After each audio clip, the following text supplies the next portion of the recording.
یہ بات ہے قرآن کی اور اس تکبر میں ڈوبے ہوئے انسان کی جو حق کو دیکھ کر بھی جھکا نہیں۔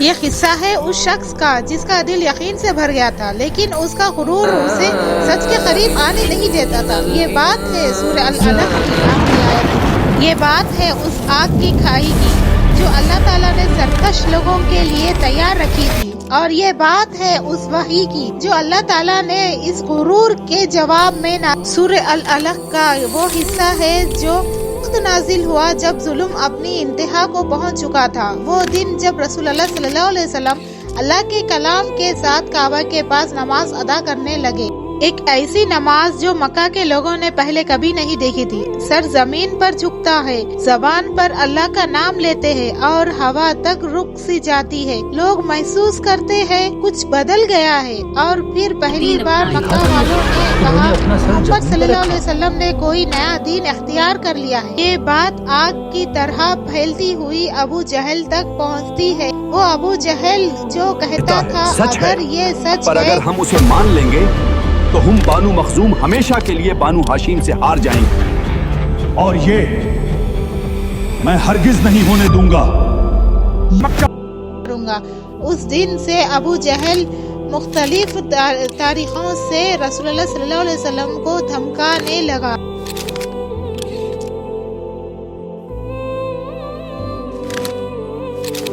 میں نے تجھے منع نہیں کیا تھا، پھر بھی تو یہاں عبادت کر رہا ہے۔ ساتھیوں کے سامنے ایک قسم کھائی، کیا تم لوگوں نے اسے زمین پر سجدہ کرتے ہوئے دیکھا ہے؟ ہاں ہم نے دیکھا تھا، ہاں وہی کعبہ کے پاس۔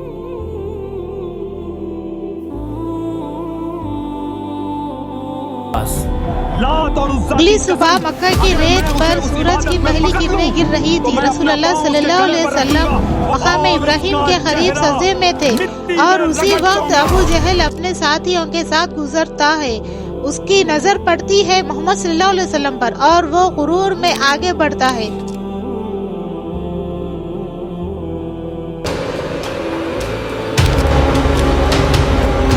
آج میں اس کا سار اپنے پیر سے کچل دوں گا۔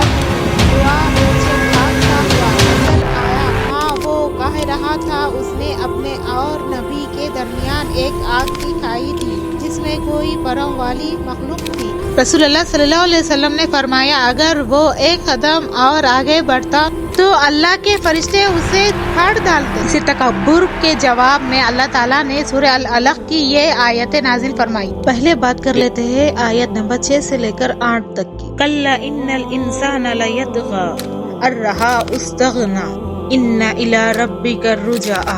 اس میں اللہ تعالیٰ فرماتا ہے calls out to rebellious nature of human being۔ اللہ تعالیٰ یہاں بات کر رہے ہیں انسان کی جو خود کو بے نیاز سمجھتا ہے، بغاوت ہو جاتا ہے اور اپنے رب کو بھلا دیتا ہے۔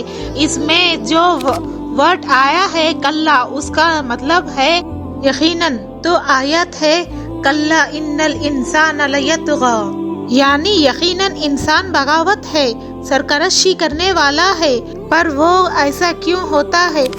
اس کا جواب ملتا ہے نیکسٹ آیت میں، الرآہ استغنی، یعنی اپنے آپ کو وہ سیلف سفیشینٹ سمجھنے لگتا ہے اور وہ اپنے آپ کو فری سمجھنے لگتا ہے۔ اس کو ایسے سمجھتے ہیں دنیا میں دو لا آپریٹ کرتے ہیں، فزیکل لا جس کا ترنت پنشمنٹ مل جاتا ہے، اور دوسرا مورل لا جس کی کوئی پکڑ نہیں۔ آپ جھوٹ بولو گے تو ایسا نہیں کہ چھالا پڑ جائے گا۔ بیسیکلی انسان کو لگنے لگتا ہے کہ اس کی کوئی پکڑ نہیں، اور اسی لیے وہ بے نیاز ہو جاتا ہے۔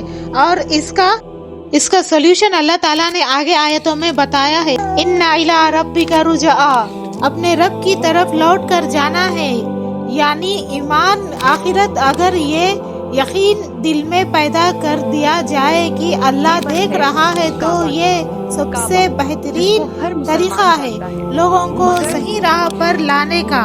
اب جو باقی آیتیں ہیں ان میں قریباً رائے ہے کہ ان میں ابو جہل کے بارے میں بات کی جا رہی ہے۔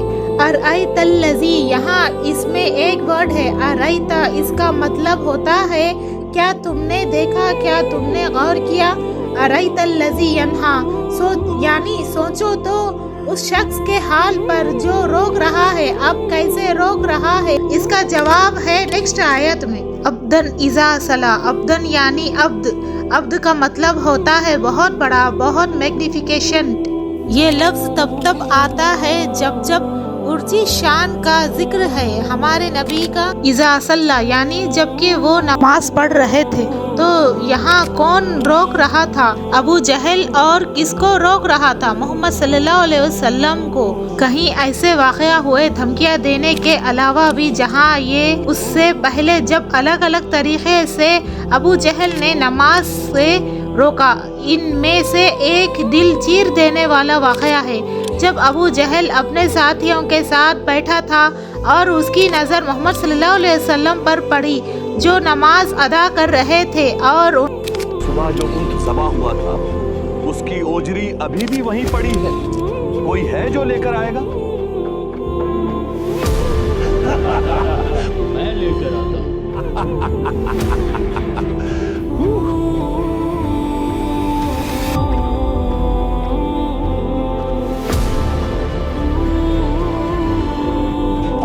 अपने सजदे में होते हैं वो उसने उनकी गर्दन पर रख देता है और फिर उसके बाद वो लोग जोर जोर से उन पर हंसते हैं।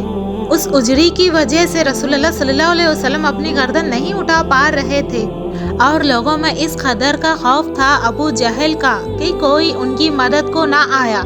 ये बात जब फातिमा रज़ियल्लाहु ताला अन्हा तक पहुंची जो उस वक्त एक छोटी सी बच्ची थी, वो भागती अपने अब्बा की और वहाँ पहुंचकर बहुत ज़्यादा मुश्किलात से उन्हें उस उजरी को रसूलुल्लाह सल्लल्लाहु अलैहि वसल्लम के ऊपर से हटाया।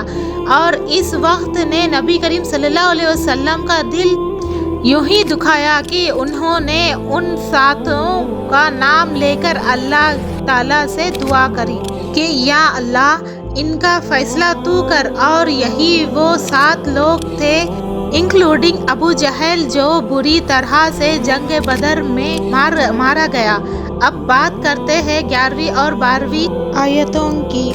अरअयता इन काना अलल हुदा औ अमरा बित्तक़वा। इसका मतलब है ज़रा सोचो अगर ये बंदा यानी अबू जहल हिदायत पर होता और दूसरों को तक़वा या नेकी का हुक्म दे रहा होता तो कितना उम्दा बंदा होता, कितना अच्छा होता। तो असल में लोगों को लगता है कि अबू जहल में कोई अच्छाई नहीं थी, पर ऐसा नहीं था। इस्लाम में 3 बड़े बड़े दुश्मन थे, अबू लहब, वालिद बिन मुगीरा और अमर बिन हाशम यानी अबू जहल। अबू जहल को अरब में लोग अबू हकम भी कहते थे, जिससे सलाह लेते थे। वो जानराज भी था, वो ब्रेव था, अपनी लड़ाई खुद लड़ता। काबिलियत इस बात से भी साबित होती है कि खुद रसूलुल्लाह सल्लल्लाहु अलैहि वसल्लम ने एक वक्त पर उसके लिए दुआ की, या अल्लाह उमर इब्न अल-खत्ताब और अमर इब्न हाशम में किसी एक के जरिए से तो अपने दीन को मजबूती अता फरमा। यानी अगर वो हिदायत पर आ जाता तो वो नेक्स्ट उमर हो सकता था। बात करते हैं 13वीं और 14वीं आयतों की।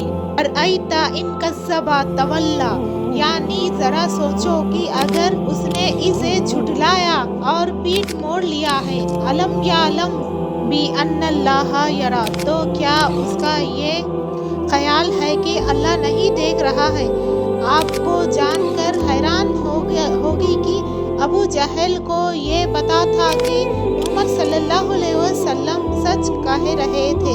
वो रात के अंधेरे में नबी करीम सल्लल्लाहु अलैहि वसल्लम के घर के बाहर छुप के अल्लाह का कलाम सुना करता था।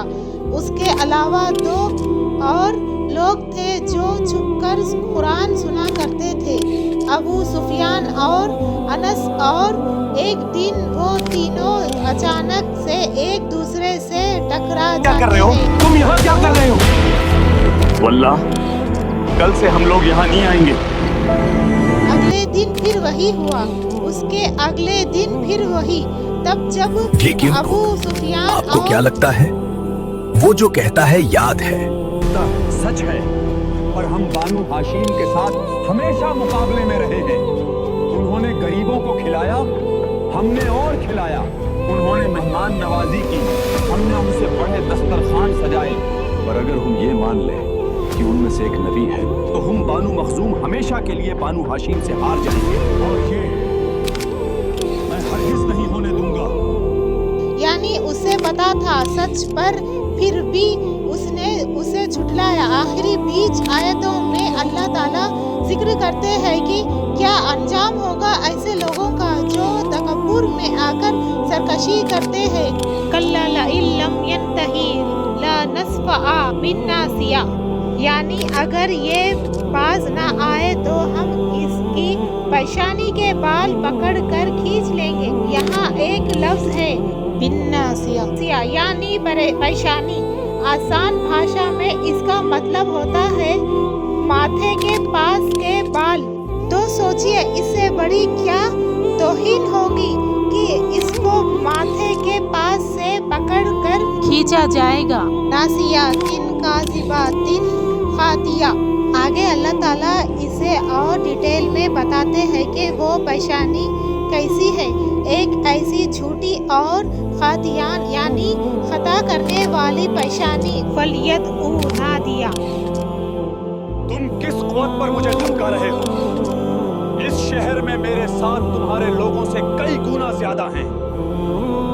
तनत उस्बानिया, यानी हम भी बुला लेंगे, हम भी पुकार लेंगे अपने जहन्नुम के फरिश्तों को।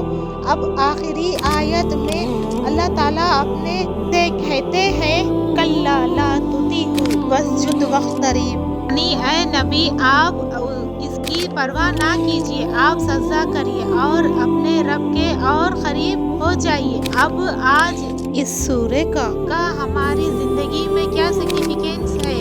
आज के दिन हमारे पास वक्त की इतनी कमी हो गई है कि रुक कर सोचने की, किसी बात पर गौर करने की फुर्सत ही नहीं है। तुझे पता है पानी का रंग नीला होता है? कैसे पता? तूने देखा था यार? नहीं, पर ऐसा ही होता है। मेरी अम्मी ने बताया, जो सुन लिया मान लिया। हम उसे वेरीफाइड तक नहीं करते। इस सूरे में बार बार कहा गया और करो, सोचो, इल्म हासिल करो जो हम कहीं पीछे छोड़ते जा रहे हैं। थोड़ा वक्त निकालो, पढ़ो, जानो क्या सच में पानी का रंग नीला है? ये हमने बस नहीं सुना था। और तकब्बुर से तौबा कर लो। उसके लिए सबसे अच्छा तरीका है शुक्र करना। शुक्र करो हर छोटी बड़ी नेमत में। या अल्लाह तेरा शुक्र है। और ये एहसास हमें तकब्बुर से हमेशा के लिए दूर रखता है और अल्लाह की राह में खर्च करने के लिए इंस्पायर करता है। तो ये तो थी सूरह अल-अलक़ की बात।